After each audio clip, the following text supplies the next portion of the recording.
Hey, Recording. Tom. Okay. All right. So thank you, Andrew Burnette of Measure Mission, for joining me today. And I'm just going to ask a few questions, respond as you see fit. So, Okay. what's your before three Daddick story? And then what problem were you trying to solve? Okay. So, my business is researching, emissions from engines, basically what's in the exhaust. And since the early 2000s, we've used what's called PEMS, portable emission measurement systems.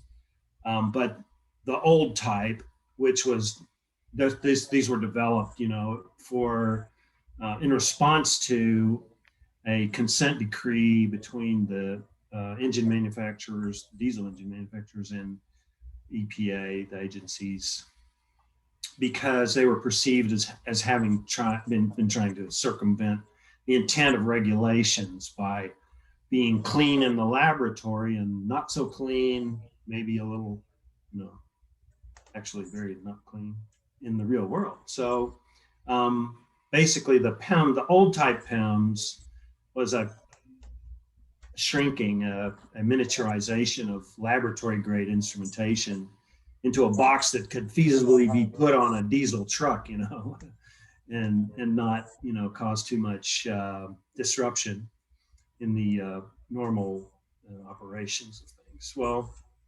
so for years and years, we've used those to fill kind of we kept figuring out new ways to use them, like first off, we were just using them to um, see the size of the problem, of the circumvention of the intent of regulations. Then we started using them to kind of track trends and what's going on out in the real world with different types of vehicles.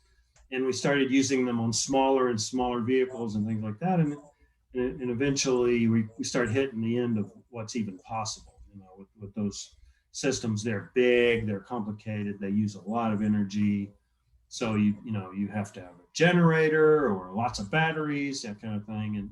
And it just adds up to, in the end, we're doing work for the various parties involved with some of these latest enforcement actions, like the light duty vehicle manufacturers. And basically, you have what in the measurement instrument part of it, the what's in the vehicle, another passenger and their luggage, or maybe even two passengers. So it's like it just kind of, if you're measuring a very small vehicle, that's actually not a very representative thing to be carrying around. The vehicle won't act like it normally would with its typical load, just which is basically the driver. So that's where I come from. And the solution that I was looking for, why I started to consider systems like the parSYNC, were basically those old systems just weren't. They didn't. They have their strengths. Okay, every system has strengths and weaknesses. And once you understand what the shortcomings of a system are, then you can avoid situations where that shortcoming causes your data to be compromised. And so it all depends. It's always a kind of a plus or minus situation where the pluses of more and more accuracy, more and more repeatability are outweighed sometimes by the minuses of more and more weight, more and more power consumption, and more and more space, taken up on the vehicle. So it was very easy actually to see a niche where the parSYNC would be really perfect, to there's a lot of stuff we were using those big bulky systems for that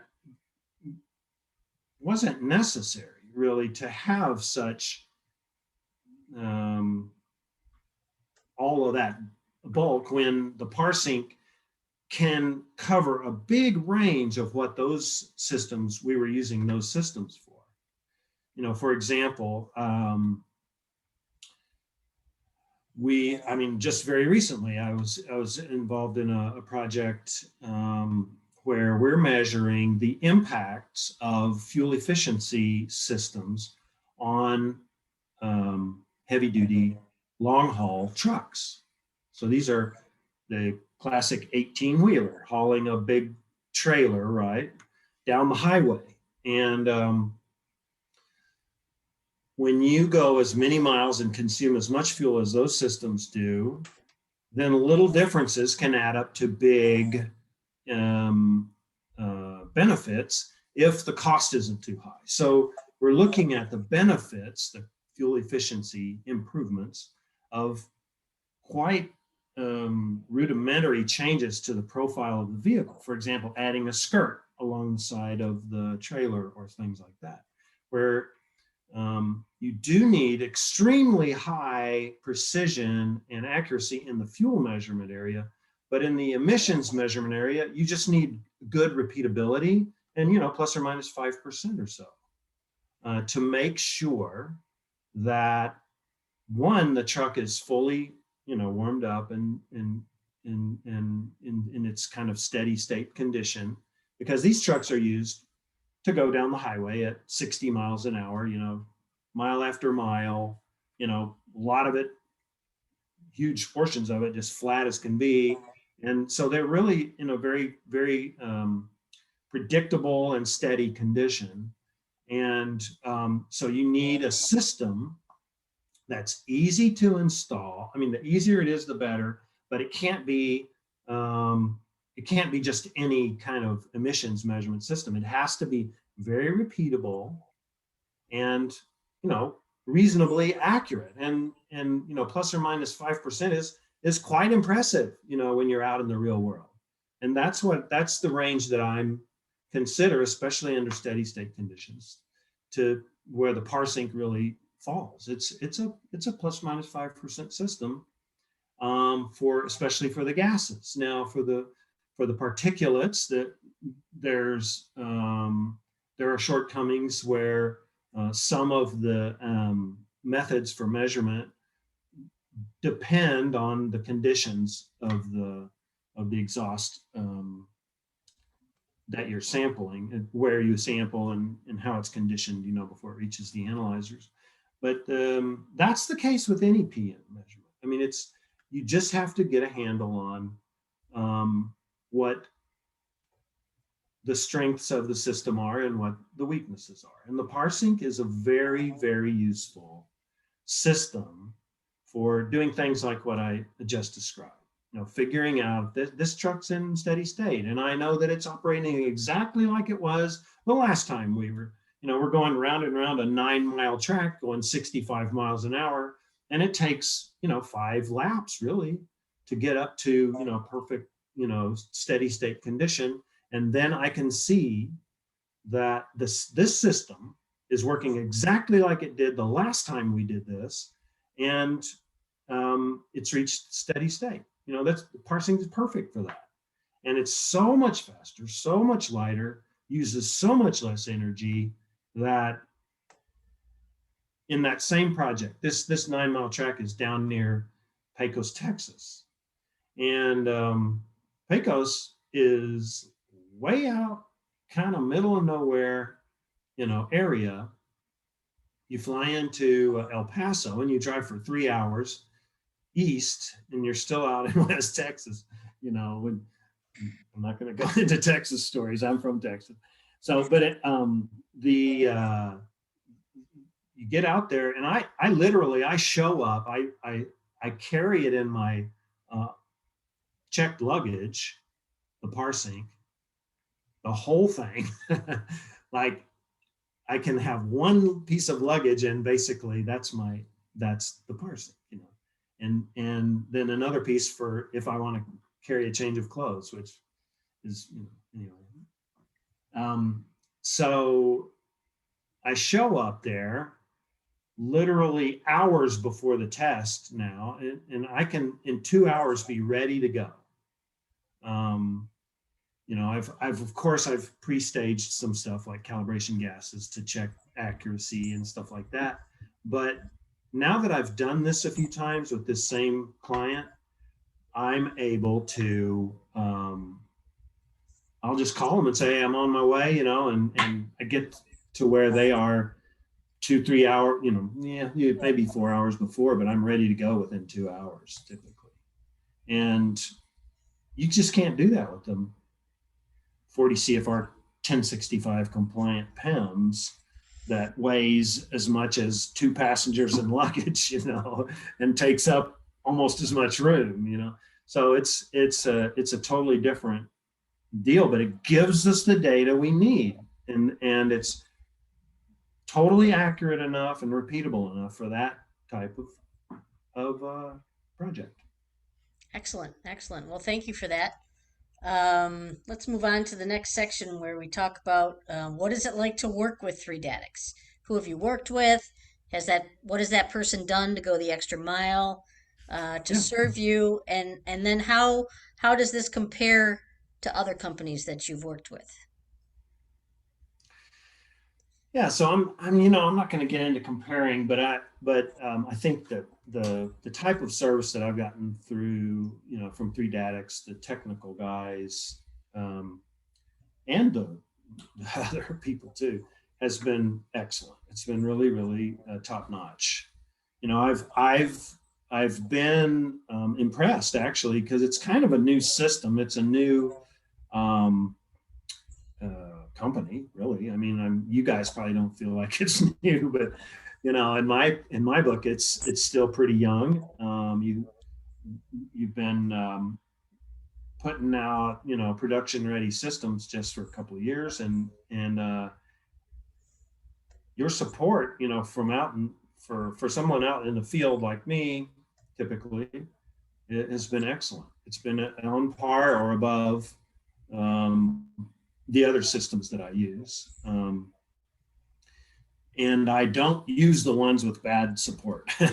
So I can't tell you about them because I don't use them. Fair So enough. but you know, for example, Mike Dio, um, well, okay, I may have a biased sample on this one because to use industry jargon, because I mean, I know a couple of people at 3-Datics, and I've known them for years and years, and uh, you know, just through this industry, through conferences, and through working together on various things, and including your very capable husband. And I'm uh, so when I call in, I get a more of a response than Joe Blow, you know, who just bought a system, but maybe not. I mean, at the same time, when I call, it's usually almost too late, you know, like the system's near or past the fail point, and it's like I should have called earlier. So maybe that kind of counteracts any pluses I have. Yeah, probably Mike Dio has my picture on a dartboard back there. But um, when I do call, Mike is very responsive, and Sean. Also, I've dealt with Sean as well, and you know, those guys they've obviously used the system themselves out in the real world.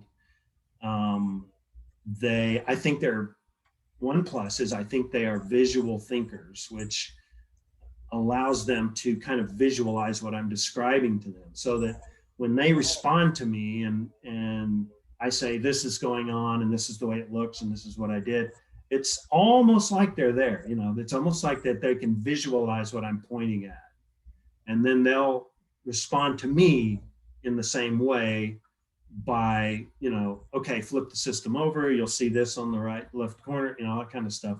That's very helpful. I think some of the technical support people I've worked with either don't know, you know, the real world use of their own systems, or they're all kind of they're not picturing it, you know, they're not there with you kind of visualizing what you're describing. And so that's been very helpful. And I've been impressed with those guys. Like, Cool. and Nice, nice. Okay, and then just to finish up, what made you choose 3 and why would you recommend 3 to someone else? So we kind of know your background and why you would choose 3 but yeah, why would you recommend or would you recommend 3 to someone else? yeah. I mean, yeah, no, without reservation, I would. But it's the same way I would recommend any system. I mean, including in a laboratory or the old 1065 compliant PIMS. You know, I kind of all those systems have strengths and weaknesses. And in designing a project, part of it is of course, you need to know, you need to have a kind of at least a pretty rough guesstimate of the kind of accuracy that's going to be required, the levels of pollutants you're going to measure, what kind of repeatability it will be useful, and will be, by useful, I mean usable, you know, not just helpful. So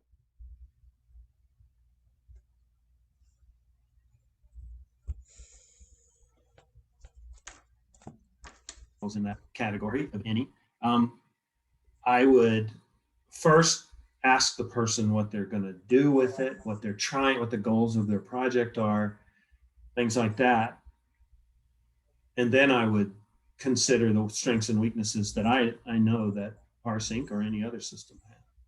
So, but in general, for someone like me, parSYNC, I use all kinds of systems. I'm in the laboratory, I'm out in the real world with the big old PIMS systems. I'm on container ships, I'm on, you know, forklifts, you know, every kind of system and every kind of project. And it is very helpful to have in your on the bench, so to speak, in the baseball use of that term, something like parSYNC, to fill the niche that's where the PEM systems are not required. Actually, I want to go back and do another example, because I just did a project with, I'm going to do that and you can edit, Yeah. no, however you want. I just finished a project for, it's confidential, so I'm not going to tell you a lot of details, but it was for an OEM, a diesel manufacturer, who had noticed that sometimes some of their engines are emitting a little higher than they expected by, you know, according to their own PEMS testing and their laboratory results. So they voluntarily went to the agencies and said, we're seeing this issue. We're going to fix it because that's the way we are. We're going to fix it. So we want you to know about it. We're going to go out and take care of it. So they came up with a new calibration that was way better than the one they were replacing. And it's like, okay, now this could look weird, you know, to the agencies, that this new calibration is so super duper clean compared to the old one that it's like kind of makes it look bad, you know. So they hired me and some other consultants to do a kind of a preemptive testing, because they were concerned that the agencies would see that difference and go, hey, you should have been already, you know, super duper clean, you know, why is this so much? And sure enough, they did. You know, the agencies did a little testing and they were like, okay, this looks kind of suspicious. What's going on here? So they called us and we went out, and because of the type of the type of project, we were basically locked into using the old type of PEMS. Okay, 1065 compliant, you know, super big, super, not compared to a lab, but compared to parSYNC, huge. and heavy and, etc. But the part I would have, if I was just doing an internal R&D project for that OEM, I would have totally recommended the parSYNC for this project. It was completely appropriate because we had one calibration that was not as clean as it probably could have been. And we had another calibration that was way different consistently. And so what I needed was to show that these two calibrations were consistently getting the same results and huge differences out in the real world. Yes, the other one had some weaknesses. The new one covered those and then some. And you could still compare to the standards because parSYNC is plenty accurate for that. And it would have been completely appropriate. I would have totally recommended parSYNC for that project. And it would have been way easier. It would probably cost them, a lot less because of time. And they'd have gotten more data because the system's so much easier to put up, to fix. I mean, we ran into so many problems with the legacy systems, the older the PEMs. And, to fix them is a much bigger deal than to swap out a component on a parSYNC. So, going back, if the agency hadn't been involved, I would have completely been comfortable recommending parSYNC. So that's another example, I think, of the utility of having a small, compact, easy to install, low power consumption system for doing like internal R&D. I use parSYNC for people call me to say, hey, I've got this fancy new fuel additive or whatever, and I say, how big is the difference? How much of a difference does it make? Well, we save 20% in fuel and 15% on emissions. Well, okay, parSYNC it is. So we'll go see whether I can replicate what you've just told me. And usually they don't. but parSYNC's totally fine for that. It works great. Cool. Excellent. Well, good. Well, I do appreciate you taking the time to talk with me, and if we do up a little snippet here just for grins, I'll send it over to you so you can see your smiling face. People always love to see themselves on video, right? Oh yeah. We're very vain, although not we. Actually, a lot of us are very vain, and I throw myself in that category. And a lot of us are extremely phobic of seeing ourselves on video, and most of those people should not be phobic. My wife is one example. She's like, I can't stand to, she can't stand to see herself. I was like, I love seeing you on video. So